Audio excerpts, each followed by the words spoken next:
മാധവൻ കട്ടതൊന്നും ഈ ചേക്ക് വിട്ട് പുറത്തു പോയിട്ടില്ല.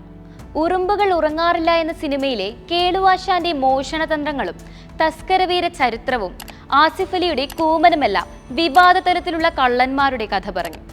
ഇതാ അക്കൂട്ടത്തിലേക്ക് പുതിയൊരെണ്ണം കൂടി പേര് ചേർക്കപ്പെടുകയാണ്. മനസ്സാവാച. ഒരു കൂട്ടം കള്ളന്മാർ, അവർക്കൊപ്പം പെരുങ്കള്ളനായ ധാരാവി ദിനേശൻ. വ്യത്യസ്ത വേഷപ്പകർച്ചയിൽ ഹിറ്റ് സംവിധായകൻ ദിലീഷ് പോത്തൻ നായകനായെത്തിയ ചിത്രമാണ് മനസ്സാവാച. നവാഗത സംവിധായകൻ ശ്രീകുമാർ പൊടിയൻ ഒരുക്കിയ ചിത്രം കള്ളന്മാരുടെ കഥയാണ് പറയുന്നത്. പലതരം കള്ളന്മാരുടെ കഥ. നല്ലവനായ ഒരു കള്ളനാണ് ധാരാവി ദിനേശൻ. മോഷണത്തിന് മുൻപ് പോലീസിനെ വിളിച്ച് പാട്ടുപാടലാണ് ഹോബി. മോഷണം മുതൽ റിട്ടയർഡായ കള്ളന്മാർക്ക് വീതിച്ചു കൊടുക്കുന്ന, കള്ളന്മാർ കൺകണ്ട ദൈവമായി കാണുന്ന പെരുങ്കള്ളൻ. ധാരാവി ദിനേശനായി ദിലീഷ് പോത്തൻ നിറഞ്ഞാടുകയാണ് ചിത്രത്തിലുടനീളം.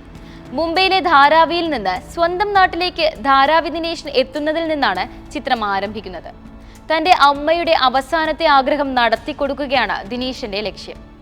അമ്മയുടെ ആഗ്രഹ സബലീകരണത്തിനായി ദിനേശൻ തുനിഞ്ഞിറങ്ങുന്നതോടെയാണ് ചിത്രത്തിന്റെ കഥ പുരോഗമിക്കുന്നത്. പിന്നാലെ ദിനേശനും അന്നാട്ടിലെ മറ്റ് കള്ളന്മാരുമൊക്കെ നടത്തുന്ന സംഭവ ബഹുലമായ ഏടുകളിലൂടെയാണ് ചിത്രം പുരോഗമിക്കുന്നത്. കള്ളന്മാരുടെ കഥയും നർമ്മത്തിൽ ചാലിച്ച രംഗങ്ങൾക്കൊപ്പം കുഞ്ഞു സർപ്രൈസുകളും സംവിധായകൻ കരുതി വെച്ചിട്ടുണ്ട്. എല്ലാ മനുഷ്യരുടെയും മനസ്സിൽ തങ്ങളുടേതായ ചില കള്ളത്തരങ്ങൾ ഒളിച്ചിരിപ്പുണ്ടെന്ന് പറഞ്ഞു വെക്കാനും സംവിധായകന് സാധിച്ചു. ഇതുവരെ കണ്ടിട്ടില്ലാത്ത ലുക്കിലും ഗെറ്റപ്പിലുമാണ് ഈ കോമഡി എന്റർടൈനറിൽ ദിലീഷ് പോത്തൻ എത്തുന്നത്. സായികുമാർ, പ്രശാന്ത് അലക്സാണ്ടർ, കിരൺ കുമാർ, ശ്രീജിത്ത് രവി, അഹാന വിനേഷ്, അസിൻ, ജംഷീന ജമാൽ തുടങ്ങിയവരും ചിത്രത്തിലുണ്ട്. പോലീസായി വേഷമിട്ടിരിക്കുന്ന ശ്രീജിത്ത് രവിയും ദൃക്സാക്ഷി ജൂബിച്ചിനായി വേഷമിട്ടിരിക്കുന്ന കിരൺ കുമാറും തങ്ങളുടെ കഥാപാത്രം ഭദ്രമാക്കി. സുനിൽ കുമാർ PK ആണ് സംഗീതം. ജാസി ഗിഫ്റ്റും വിജയ് യേശുദാസും ആലപിച്ച ഗാനങ്ങളും ചിത്രത്തിന് മുതൽക്കൂട്ടാണ്. മജീദ് സെയ്ദാണ് ചിത്രത്തിന്റെ തിരക്കഥ രചിച്ചിരിക്കുന്നത്. ഛായാഗ്രഹണം എൽദോ ഐസക് നിർവഹിച്ചിരിക്കുന്നു. സ്റ്റാർട്ട് ആക്ഷൻ കട്ട് പ്രൊഡക്ഷൻസ് ആണ് നിർമ്മിക്കുന്നത്. ഒനീൽ കുറുപ്പാണ് സഹനിർമ്മാതാവ്.